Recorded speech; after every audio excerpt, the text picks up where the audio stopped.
Selamat siang, jumpa lagi dengan Denok Ayu Novel. Bagaimana kabar sobat semua?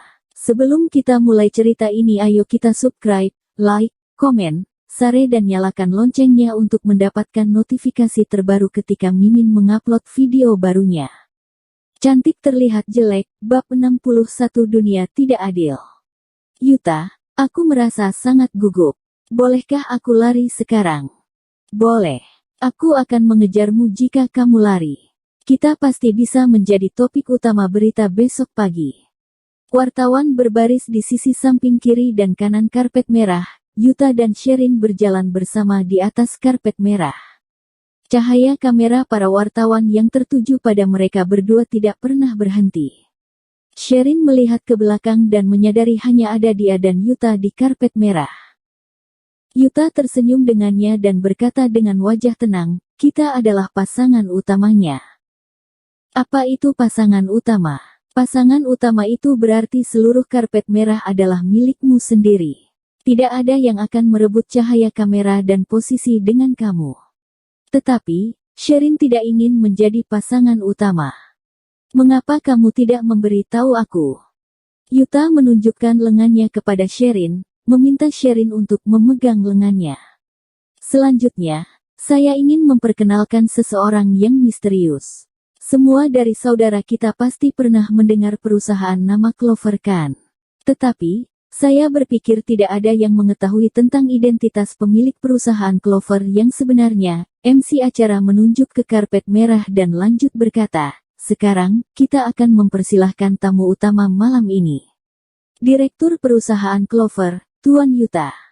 Mendengar bahwa pemilik perusahaan Clover menghadiri acara ini, semua orang merasa terkejut dan ikut memberikan tepuk tangan yang meriah.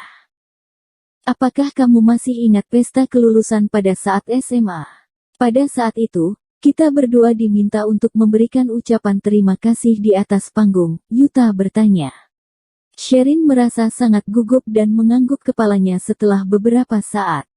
Aku ingat, pada saat itu, aku terlalu gugup dan salah membaca kata-kata sebanyak 2 kali. Kamu bahkan menendang aku dengan kakimu, Sherin melirik ke Yuta. Aku tidak bisa menyentuh kamu. Jadi, hanya bisa pakai tendang, Yuta berkata dengan wajah santai dan membuat Sherin meliriknya dengan wajah tidak senang. Cahaya lampu yang berkilau serta suara menyambut dari segala sisi menarik Sherin kembali ke realitas. Badan Sherin merasa sangat kaku, tetapi Yuta malah terlihat sangat santai dan nyaman. Wow, wanita itu sangat cantik. Apakah kamu tahu siapa dia? Apakah dia seorang aktris? Tidak tahu. Aku tidak pernah melihatnya tetapi dia benar-benar sangat cantik. Benar. Tatapan dia sangat murni. Jangan-jangan dia adalah artis selanjutnya yang akan dipromosikan oleh perusahaan Clover. Bisa jadi. Yuta bahkan membawanya sampai ke acara seperti ini. Mungkin Yuta bermaksud untuk mengumumkan informasi ini pada acara hari ini. Pujian yang terus mendesah tidak membuat Sherin merasa bahagia. Sebaliknya, Sherin merasa tidak bahagia.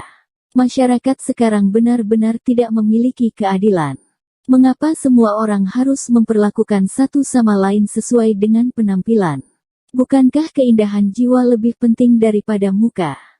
Ketika dia menata riasan yang jelek itu, tidak ada yang akan melirik ke wajahnya. Kerja keras Sherin saat jelek tidak akan bisa sebanding dengan satu senyuman yang diberikan oleh Clover yang cantik. Terpikir diskriminasi dan penghinaan yang Sherin terima tahun-tahun ini, Sherin tidak bisa menahan dan mengeluh di dalam hatinya. Ketika orang-orang di belakang sibuk menyapa satu sama lain, Yuta berbisik kepada Sherin, "Gadis cantik, kamu sudah menjadi terkenal."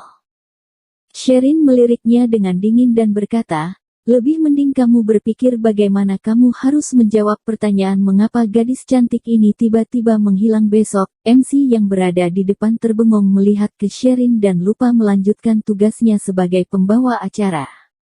Dia baru sadar kembali ketika tekan kerja di sampingnya mendorongnya. MC itu sudah pernah menjumpai banyak wanita cantik di industri ini.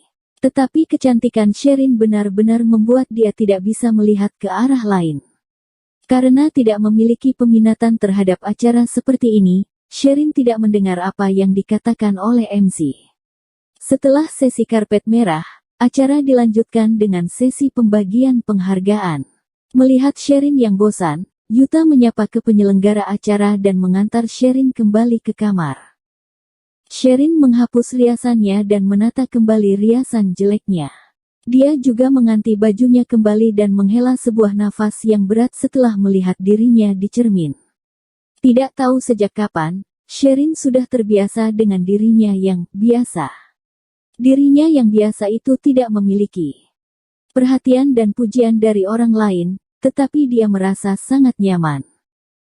Yuta memberikan ponselnya ke Sherin setelah melihat Sherin keluar dari kamar. Ini videonya sudah keluar. Gadis cantik, apakah kamu mau bekerja sama dengan perusahaan Clover?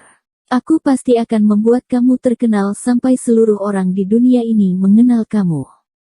Sherin mengerutkan alisnya dan melirik ke ponsel Yuta. Iya, dirinya benar-benar sangat cantik, tetapi terlihat asing. Sherin mengembalikan ponsel Yuta kepadanya dan berkata, "Direktur Yuta, aku tidak mengenal gadis cantik ini." Setelah itu, Sherin tertawa sambil menepuk bahu Yuta. "Aku akan pergi dulu." Direktur Yuta jangan mengingkari janji. Yuta menariknya. "Mengapa begitu cepat? Temani aku sebentar lagi." Sherin melihat tangan Yuta yang menariknya dan melirik ke wajah Yuta. "Apakah perlu aku menemani Direktur Yuta tidur malam ini?" Yuta mengangguk dengan gembira. "Katakanlah harganya.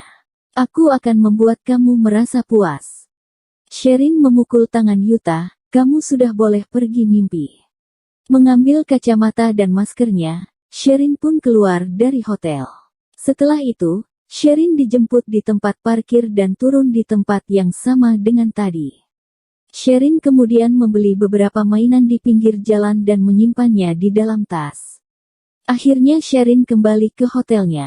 Sherin memiliki kamarnya sendiri. Di dalam kamar tidak ada lampu yang hidup dan sangat sunyi. Suhu hangat yang tiba-tiba datang membuat Sherin sedikit panas. Dia melepaskan jaketnya dan membungkuk ke bawah, ingin melepaskan sepatunya. Tiba-tiba, ada sepasang lengan yang memeluk Sherin dari belakang membuatnya teriak karena kaget dan Sherin langsung melemparkan sepatunya ke orang itu. "Ini aku," ada sebuah suara rendah berkata. Orang itu mengambil sepatu yang berada di tangan Sherin dan melempar ke lantai. Sherin memasukkan kartu kamar ke sumber listrik dan melihat Devan yang memasangkan wajah tidak senang. Sherin merasa agak bersalah dan menundukkan kepalanya. "Mengapa kamu bisa masuk ke sini? Kamu pergi kemana tadi?" Devan malah menjawab pertanyaan Sherin dengan sebuah pertanyaan. "Aku pergi jalan-jalan." Sherin mengeluarkan charger dan ponsel dari tasnya, kemudian mengecas ponselnya di samping tempat tidur. "Apakah kamu sedang menghindari aku?" Devan bertanya dan memeluk Sherin. Badan Sherin menjadi kaku. "Jangan sentuh aku," Sherin mendorong Devan. Tetapi badannya malah merasakan sesuatu seperti disentrum listrik ketika dia menyentuh tubuh Devan. Bersambung. Terima kasih kepada kalian yang telah menonton video ini. Jangan lupa tekan tombol subscribe-nya dan nyalakan notifikasinya untuk mendapatkan video-video seru lainnya dari Denok Ayu Novel.